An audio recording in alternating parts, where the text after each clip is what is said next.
in social judgments. People who are in the early stages of romantic love, when we look at the functional activity, shut this part of the brain down. You just don't engage in social judgments of the person you're in love with. You shut off that judgment. During infatuation, the evolutionarily primitive structures of our brain take over. It's here that all these hormones are produced that influence our behavior so profoundly that love can feel out of our control.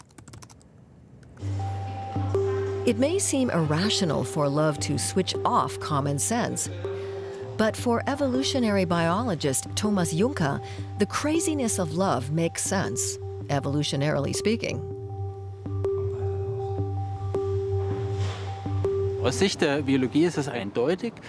From a biological viewpoint, it's fairly clear. Romantic love developed to benefit our offspring. Think about it. Even in a group of hunter-gatherers, it takes 3, 4, or 5 years for a child to be able to keep up with the group. During this time, the men have to provide shelter and food and so on. And they will only do that if they have an emotional attachment to both the child and the woman.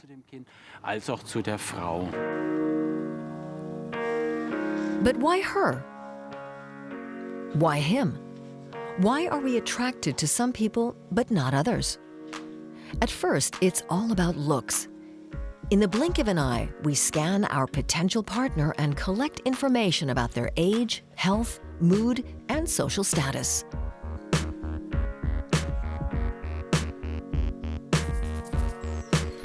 Men have an eye for women with symmetrical faces, large eyes, full lips, high foreheads, and of course, female proportions.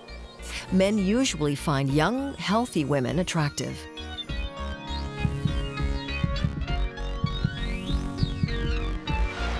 In men, women look for a strong chin, broad shoulders, narrow hips, and quite often, signs of social status.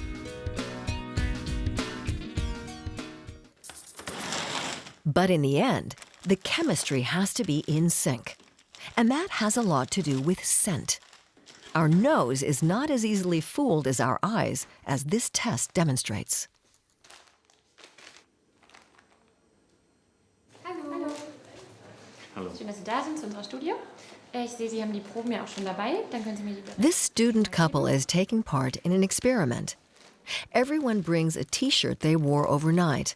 The test subjects are now offered 5 T-shirts worn by strangers, plus that of their partner. They have to evaluate which scent they find attractive. People can sniff out other people's immune systems and tend to select a mate whose immune genetics are different and complementary to their own.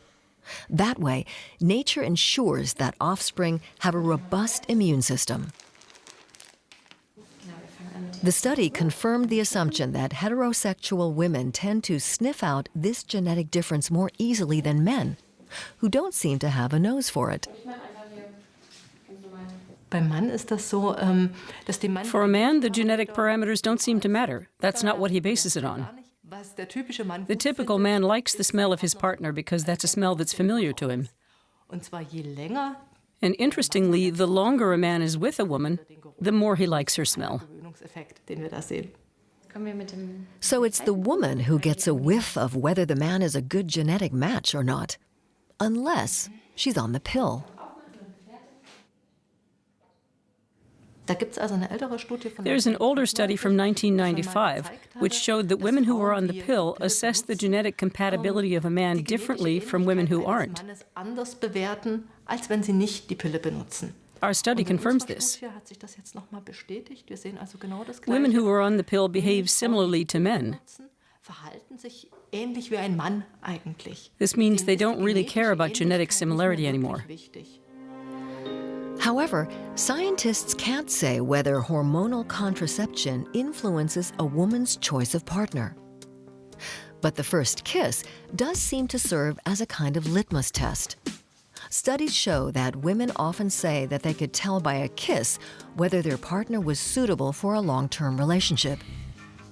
Women seem to be pickier than men, perhaps because of the risks associated with pregnancy and childbearing. During kissing, the partners instinctively exchange biological messages. In a flash, our brain has to evaluate vast amount of information.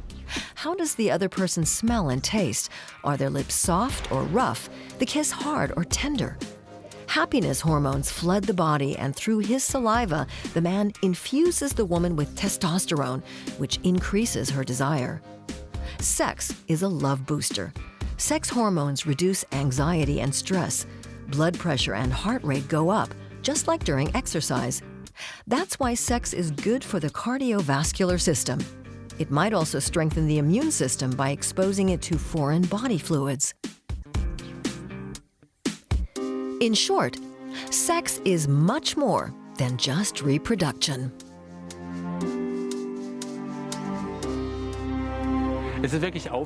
What's striking is that humans have sex much more often than they have children, around 1,000 times more often.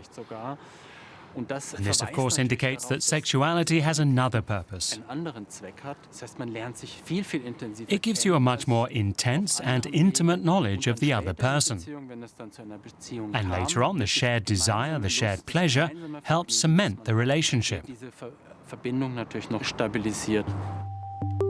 Finding the right partner has been a bit of hit and miss over the years, but that might be changing.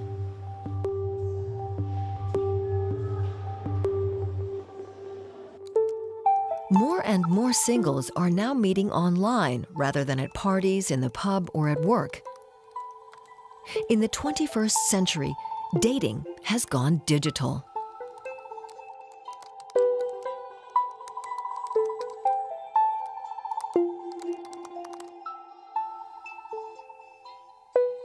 So antworten Sie bitte mit Ja. Bianca and Mark met online and have been together for 14 years.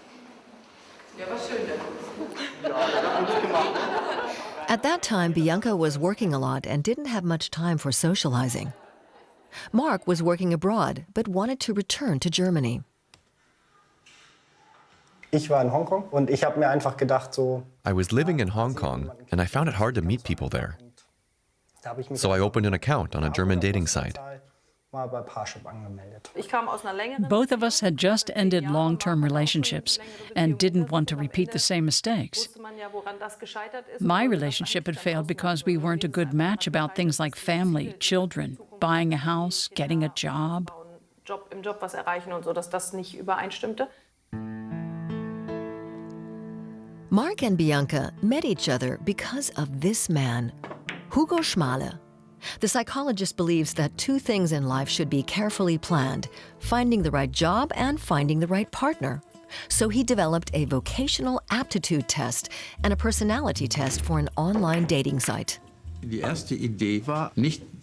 My original idea was not to identify the ideal partner, but to avoid the big mistakes. In life, it's often much better to try and avoid mistakes than to look for perfection.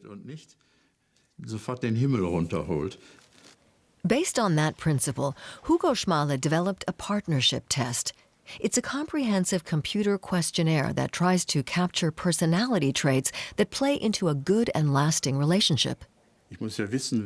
You need to know who you are to know what you want. That's what we call a partner profile.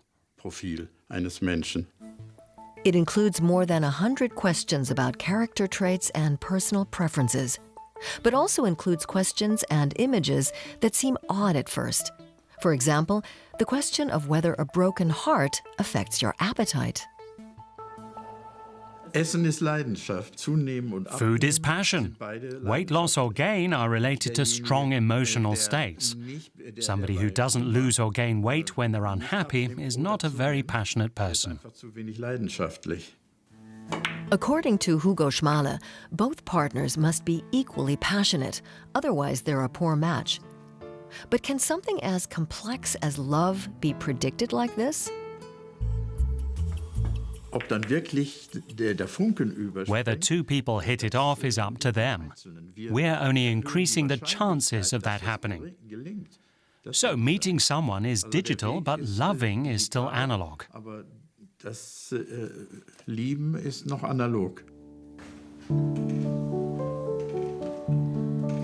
Mark and Bianca exchanged messages for weeks before they met for the first time.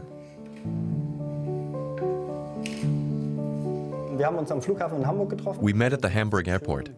I was wearing a really cool, glittering golden, no, silver suit.